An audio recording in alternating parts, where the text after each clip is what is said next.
Dununge wong urip iki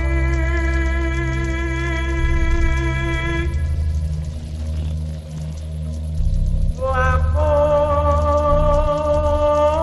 benjan yen bos pelas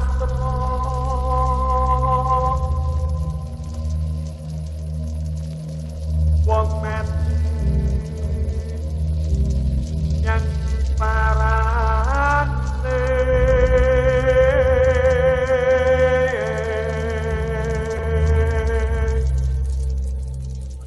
kali ini kita ada di Bali dan kebetulan kali ini kami ada di sekitar Ubud, di mana villa yang kami tempatin ini ada di tengah-tengah persawahan dan di belakang sana ada hutan kecil. Dan kebetulan malam ini baru saja selesai hujannya. Di luar masih rintik-rintik kecil dan ada beberapa suara hewan-hewan malam di situ. Jadi suasananya memang cocok sekali untuk menyepi. Nah, ngomong ada di Bali, aku teringat dengan cerita pengalamanku dan teman-teman pada saat itu yang ceritanya sebenarnya berurutan, karena kami liburan waktu itu berurutan.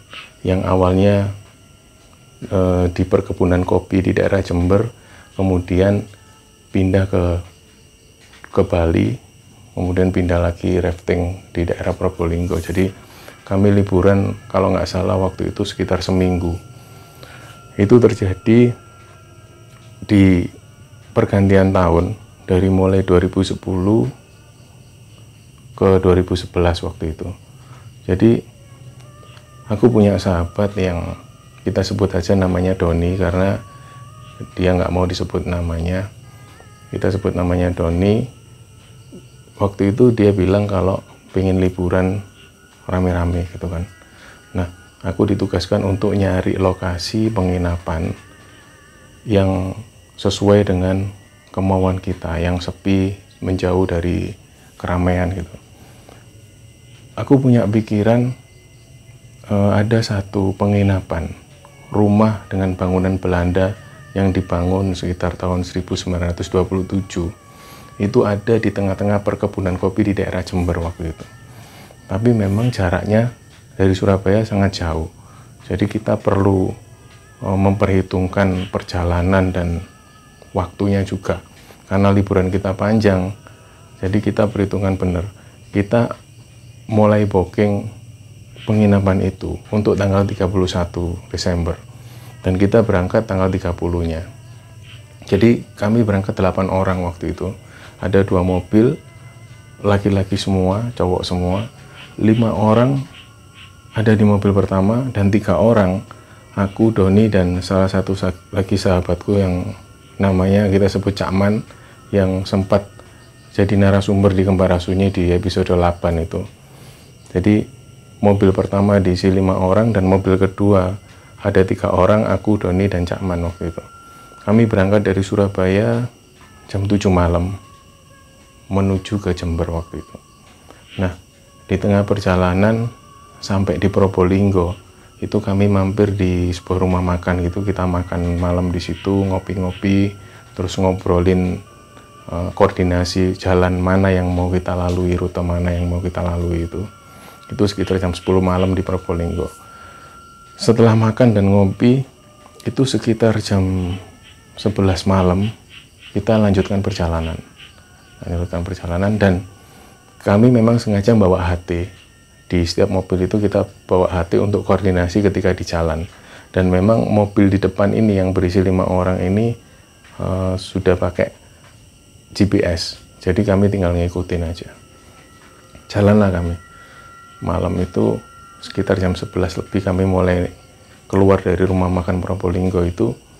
Dan nggak tahu kenapa sekitar jam setengah 1 itu tiba-tiba suasananya ini semakin sepi dan gelap, dan mobil yang ada di depan itu sudah menghilang gitu dari pandangan.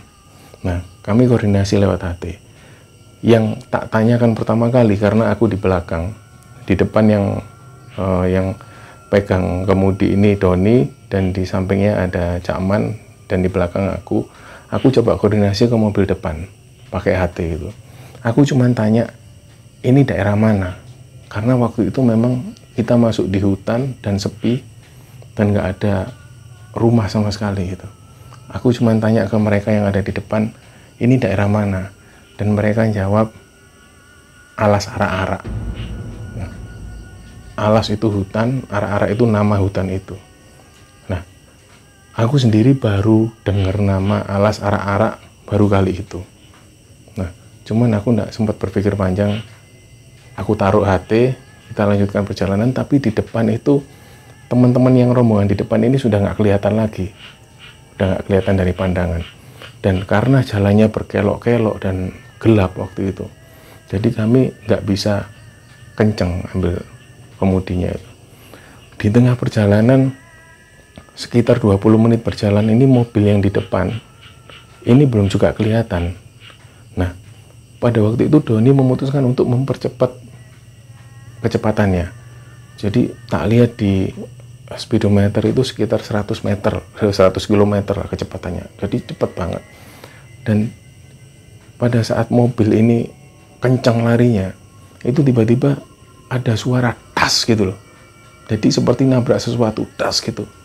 Lah, Doni yang pegang kemudi ini tiba-tiba innalillahi wa inna ilaihi raji'un bilang seperti itu. Loh, kenapa Don?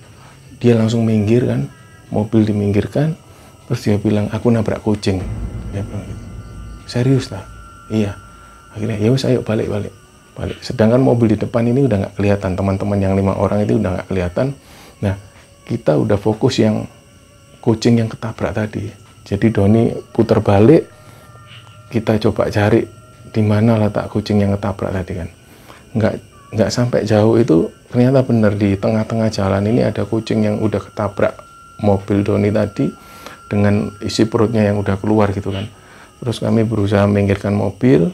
Nah, turunlah kami karena udah ngelihat posisi kucing yang ketabrak dan ususnya udah terburai. Jadi agak-agak nggak tega, antara nggak tega gitu. Tapi ada satu temanku ini yang Cakman ini memang dia nyalinya memang ada gitu ya. Nah, dia coba nyari sesuatu yang bisa ngambil bangkai kucing ini tadi. Ada di situ seperti lembaran seng di pinggir jalan. Dia coba ambil, tapi ya sempat muntah-muntah gitu, di pinggir jalan. Nah, diambillah bangkai kucing itu untuk dibawa ke pinggir jalan. Nah, ketika di pinggir jalan, kita bertiga itu benar-benar kaget karena ternyata kita ini berhenti persis di depan areal pemakaman. Aku lihat, loh. Jadi aku ngomong ke Doni, Don, aku arahkan kepalaku ke situ. Loh, kuburan. Iya, kuburan, aku bilang gitu. Mas, ayo Cakman, cepetan Cakman. Jadi Cakman itu waktu itu pakai kaos putih, lengan panjang, kaos putihnya dilepas untuk membungkus bangkai kucing ini tadi yang udah ketabrak. Dibungkus, terus aku nyari sesuatu untuk nggali tanah. Persis di seberang areal pemakaman. Areal pemakaman itu. Jadi pada waktu aku gali, itu aku sambil lihat jam itu sekitar jam 1 dini hari. Waktu aku gali dan aku lihat Cakman sama Doni ini sibuk untuk mengkafani kucing ini tadi.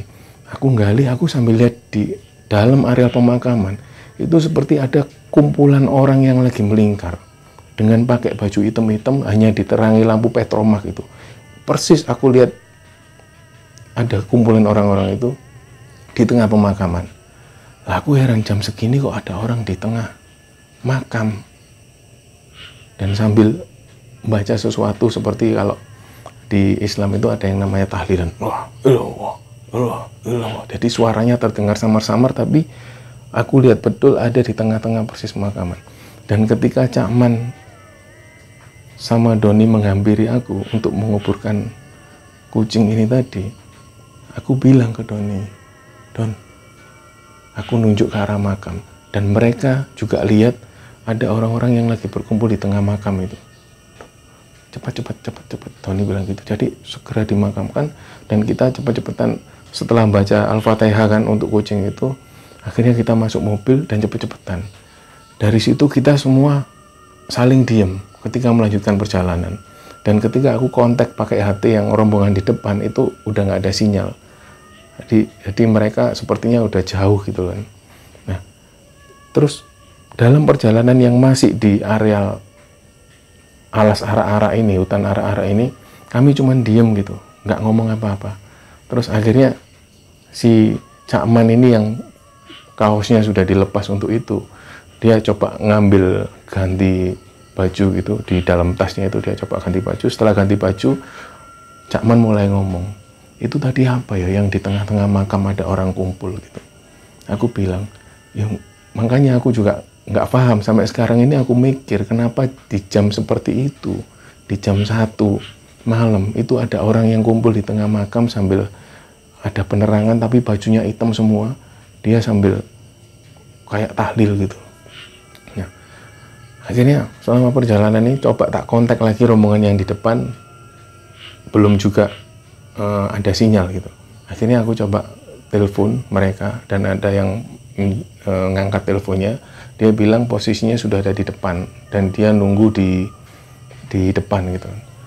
Nggak lama setelah hampir setengah jam ketemu dengan rombongan teman-teman yang lain ini, yang 5 orang tadi. Kita ketemu, tapi kita nggak sempat cerita bahwa baru aja kita nabrak kucing gitu. Akhirnya setelah itu kita lanjut lagi jalan, dan selama perjalanan ini kita seperti muter-muter di tengah hutan itu. Aku sendiri nggak tahu untuk keluar dari alas ara-ara ini sampai butuh waktu berapa lama, karena itu perjalananku pertama masuk di hutan ini gitu kan. Nah, ketika muter-muter aku coba kontak lagi rombongan yang di depan. Aku bilang, bro, ini kira-kira masih lama kita di dalam hutan ini. Nah, dia bilang, sabar. Aku sendiri juga heran kenapa kok selama ini kita di dalam hutan. Rombongan yang di depan bilang gitu. Nah, akhirnya kita lanjut perjalanan lagi sampai matahari mulai terbit. Kita ini masih di tengah-tengah hutan ini tadi. Nah, baru sekitar jam 6 pagi itu kita baru mulai keluar dari hutan dan baru kita ngelihat seperti ada perkampungan. Terus kita mulai ketemu warung, toko dan lain-lain. Itu sekitar jam 6 pagi. Dan lagi-lagi rombongan yang di depan ini mendahului kami.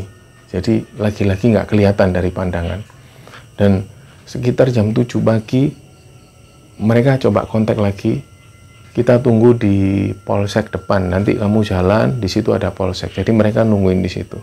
Nah, begitu kami sampai, ternyata teman-teman ini sudah berhenti di sebuah kantor polisi. Di depan kantor polisi itu, ternyata mereka tanya ke bapak-bapak polisi itu arah menuju ke perkebunan ini.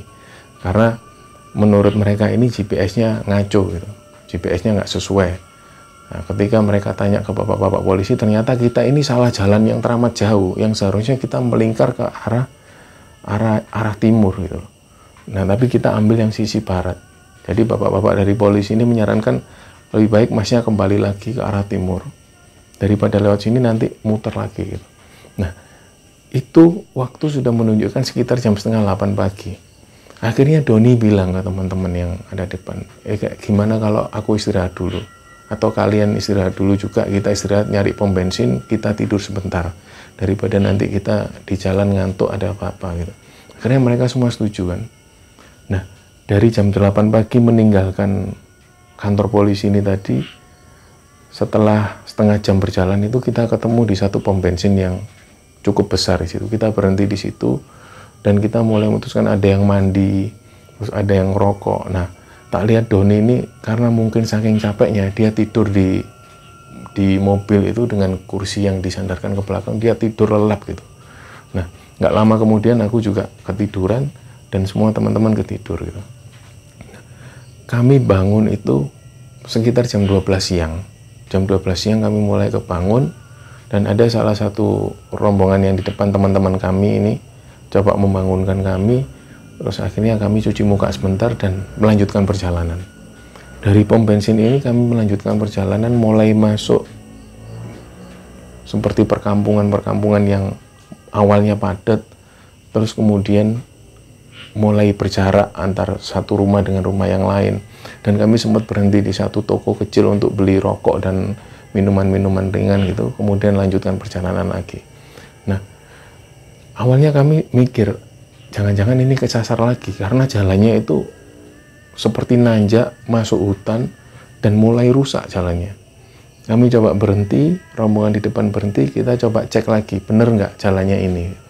Dan setelah dicek memang bener, tapi memang jalan menuju ke sana ini rusak dan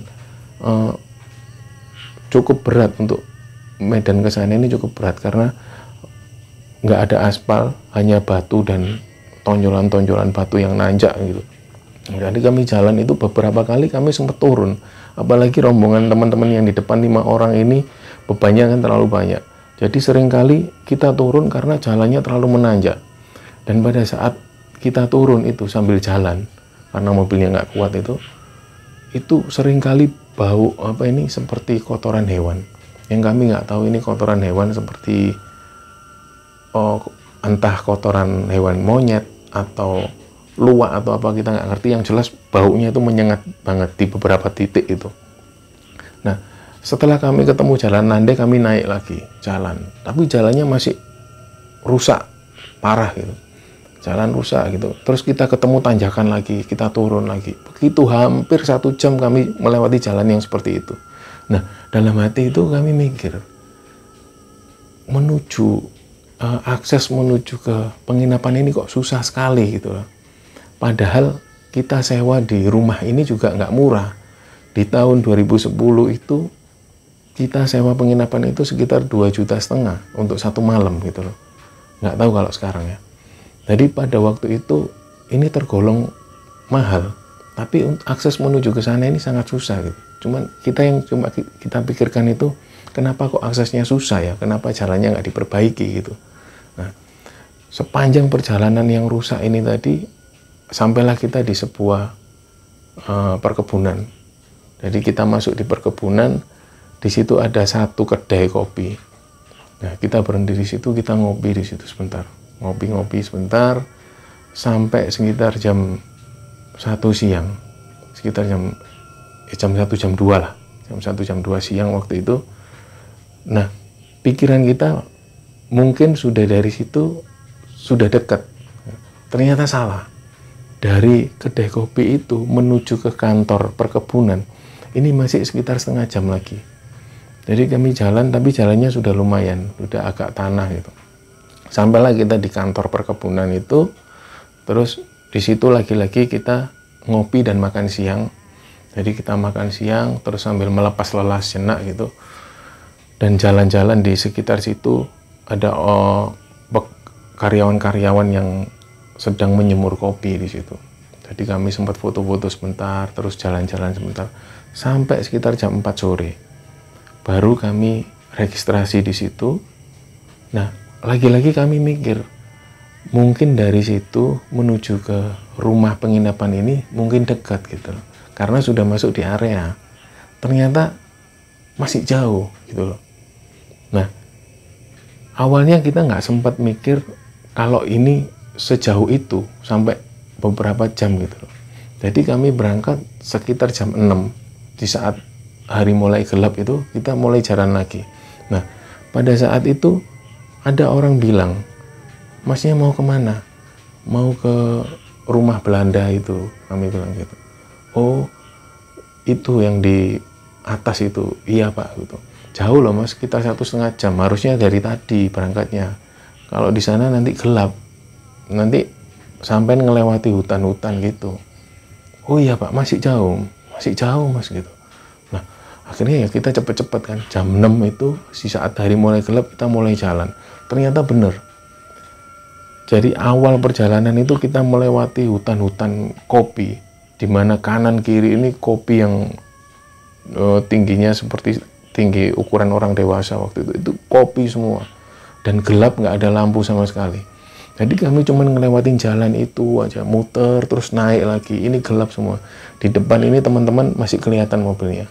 Jadi kadang pas kita belok ke arah kanan, ini mobilnya nggak kelihatan, mobil yang di depan ini nggak kelihatan. Nah, kami masuk di sebuah perkebunan kopi, terus kita ketemu ada satu lapangan seperti lapangan sepak bola di situ, dan ada pemukiman penduduk. Jadi pemukiman penduduk, ada rumah-rumah yang berjajar gitu. dan ada satu sekolahan di situ. Jadi kita lewat di situ kok, oh ternyata ada perkampungan di sini. Oke. Nah, kita jalan lagi, masuk hutan lagi. Kita masuk hutan lagi sampai hampir setengah jam, terus kita ketemu sekolahan lagi. Dan beda, tapi penataannya sama dengan sekolahan yang di bawah tadi. Ada lapangan, sekolahan, dan perkampungan gitu. Nah, kami sempat berpikir, oh mungkin ini perkampungan untuk pegawai-pegawai yang bekerja di perkebunan gitu loh. Nah, hampir sampai 3 kali kami ketemu dengan lokasi yang sama. Lapangan, sekolahan, dan perkampungan. Kalau nggak salah kita 3 kali ketemu atau 2 kali. Aku agak lupa waktu itu. Jadi begitu kami jalan lagi masuk ke perkebunan lagi yang lebih gelap gitu. Jadi kanan kiri yang cuman tanaman-tanaman kopi gitu kan. Nah, mulailah teman-teman yang di depan ini udah nggak kelihatan lagi. Jadi kabut itu mulai turun gitu. Nah, si Doni ini mulai perlahan jalannya. Karena dia itu sedikit trauma dengan yang kemarin dia nabrak kucing gitu. Jadi dia jalan pelan gitu. Dia jalan pelan dan di depan ini sudah nggak kelihatan teman-teman. Yang rombongan di depan sudah nggak kelihatan dan coba tak kontak dari HT, sinyalnya udah nggak ada. Nah, begitu kita belok ke tikungan, agak naik gitu, ini, aduh, agak merinding. Aku ngelihat kita semua bertiga itu ngelihat ada ibu-ibu tua sendirian di tengah hutan yang seperti itu. Dia pakai jarik tanpa alas kaki, dia jalan seperti jinjit gitu. Jinjit seperti pelan, jinjit. Nah, karena ini di tengah hutan, awalnya kami juga kaget kok ada orang yang usianya sudah tua, sekitar 60-an, karena rambutnya sudah agak putih gitu kan. Dia jalan cepat gitu. Padahal ini jalannya agak naik. Di tengah hutan yang gelap seperti itu, tanpa bawa senter, beliau tanpa bawa senter, jalan sendiri di tengah hutan dengan agak jinjit kakinya, dari cepat gitu. Nah, awalnya kami kaget bertiga itu, kok ada orang. Jadi begitu mobil lewat ini, nah ibu tua ini yang ada di sampingnya, aku cuman lihat, jalan tengah-tengah malam, di malam seperti ini gelap, di sekitar jam 7, jam 8-an kan waktu itu. Tapi jam segitu kan di hutan yang seperti ini nggak ada lampu, gelap, nggak ada siapa-siapa. Nah, pada saat jalan itu Doni itu bilang lagi, kalian yakin nggak itu orang? Doni bilang gitu. Kita semua diam aja. Aku sama Cak Man diam. Begitu kita lanjut jalan, terus ada tikungan menuju ke arah kiri yang agak naik lagi jalannya. Nah, begitu kami sampai lewat situ, terus ada sebuah pohon yang besar gitu, satu pohon besar gitu. Saat kita melewati pohon itu, tiba-tiba perempuan yang tua tadi ini seperti nyebrang gitu. Nyebrang dengan jalan yang agak jinjit gitu. Jinjit. Lah, Doni itu refleks, tiba-tiba mencet klakson, din gitu. Dan orang ini lewat gitu aja. Din gitu. Astagfirullahaladzim, Doni gitu. Terus sambil dicepatkan gitu. Mobilnya agak dicepatkan. Nah, ini. Iya kan, Doni bilang gitu. Iya kan. Wis. Astagfirullah. Jadi saya sambil jalan terus. Jadi hampir setengah jam kita ngelewati perkebunan kopi itu, barulah kita ketemu di rumah yang kita maksud itu. Jadi rumah ini adalah rumah yang dibangun di tahun 1927, yang dimana bangunannya semi kayu dan batu gitu. Di dalamnya ada perapian gitu. Nah, di situ memang disewakan untuk umum. Nah, begitu kami sampai itu sekitar jam 8:30, jam 9 malam. Jadi suasananya itu ada pohon besar di situ, dikelilingi oleh taman-taman. Nah, di depan rumah yang besar persis itu ada seperti lorong, jalan lorong ke depan itu, di mana kanan kirinya ada pohon-pohon besar juga. Dan rumah ini ada di tengah-tengah hutan. Di sebelah timur ini Gunung Ijen, dan di sebelah baratnya ini adalah Gunung Raung. Jadi perkebunan kopi ini dikelilingi oleh perbukitan dan pegunungan gitu loh. Dan rumah ini di tengah-tengah hutan.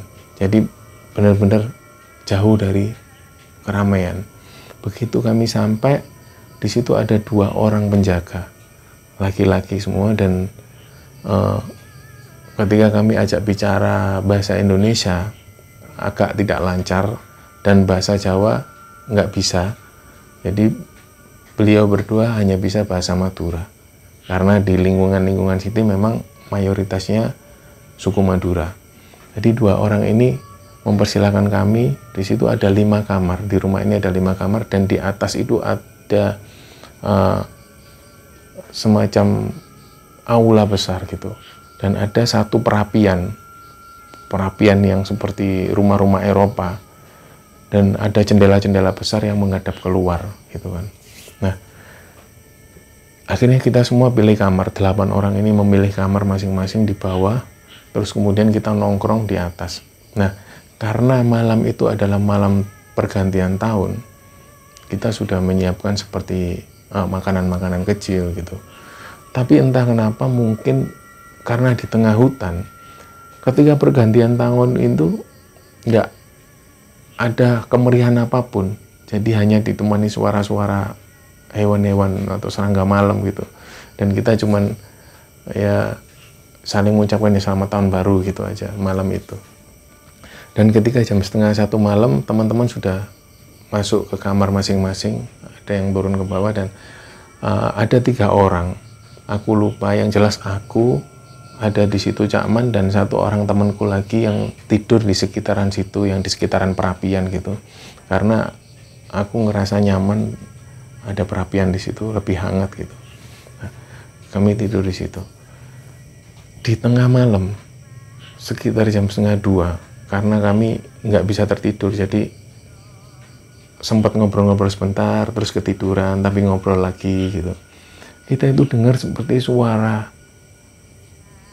ada kereta makan yang didorong gitu. Jadi di situ kalau kita mau makan, begitu kita datang tadi, pertama kali kita datang itu pelayannya itu menghidangkan makanan itu dengan makanan yang meja yang didorong gitu, kriek gitu. Awalnya juga kami sempat takut waktu itu, ngeri suaranya, kayak rodanya belum dikasih oli gitu, yang kriek dengan didorong pelan-pelan, karena orang-orang yang jaga di sini juga usianya juga 50 tahunan ke atas kan. Nah, di jam 1:30 itu kita dengar suara meja ini jalan lagi, kriek. Awalnya tak pikir, loh masa iya dikasih makan lagi jam segini lagi. Terus aku coba bangunin Cakman tadi, Cakman, apa kita mau dikasih makan lagi? Enggak, besok pagi. Loh, tapi kok ada yang dorong kereta makan? Aku bilang gitu. Loh iya. Jadi Cakman sadar, iya jam piro? Jam 1:30. Dengar suara kereta makan ini seperti didorong, kriek, lewat gitu, kriek. Nah, akhirnya Cakman bilang, wis, enggak usah direken, wis, kita tidur aja gitu. Kita tidur aja. Nah, pagi harinya ketika kami bangun itu, aku coba turun ke bawah nyari si Doni. Doni tidur di mana semalam? Ternyata Doni itu tidur di kursi. Tidur di kursi itu sambil kayak gini, sambil ketiduran. Terus aku bangunin, "Don, kamu kenapa kok nggak tidur di kamar?" Aku bilang gitu. Ternyata Doni bilang, "Wah, semalam itu gak ngenak no sama sekali." Ternyata Doni cerita, ketika jam 12:30 malam itu, ketika Doni turun ke bawah mau ke kamarnya, dia ingat dia mau ngambil rokok yang ada di dalam mobil. Karena rokoknya habis dan rokoknya ada di dalam mobil, otomatis dia harus keluar ke belakang ngambil rokoknya. Setelah ngambil rokok, dia nutup pintu dan dia mau masuk ke rumah. Dia itu ngelihat ada sosok perempuan ada di atas balkon. Itu sambil manggil namanya gitu. "Mas, piye mas?" Gitu. Itu benar-benar persis si Doni itu dipanggil seperti itu. Aku sampai nggak percaya. Serius dia manggil seperti itu, "Mas," gitu.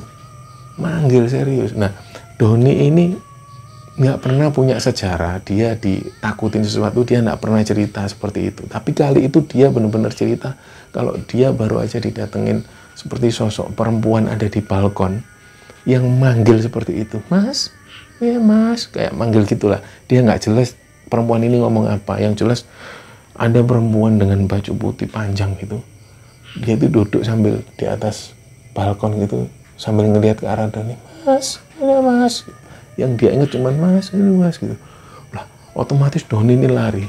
Nah, memang Doni ini tidak pernah punya pengalaman ditakutin sesuatu, tapi kali itu dia benar-benar cerita kalau semalam dia ditakutin setelah ngambil rokok itu. Makanya dia nggak berani tidur di kamar dan dia lebih memilih ngerokok di kursi itu sampai ketiduran gitu. Dan otomatis dia nggak berani ke atas karena perempuan itu ada di atas gitu. Nah, pagi itu kita memutuskan untuk check out karena sebenarnya check outnya jam 1 siang, dan karena kami akan melanjutkan perjalanan menuju ke Bali, jadi kita memutuskan untuk check out jam 9 pagi. Setelah sarapan, terus Doni bilang kita mau kemana lagi gitu. Kita ke Bali aja. Jadi tujuan selanjutnya ini adalah ke Bali, di Taman Nasional Bali Barat, yang kita mau snorkeling di daerah situ gitu. Akhirnya pagi itu kita berangkat meninggalkan perkebunan kopi itu menuju ke Bali. Dan insya Allah cerita selanjutnya tentang Bali kalau ada kesempatan akan aku lanjutkan di kesempatan yang lain. Terima kasih.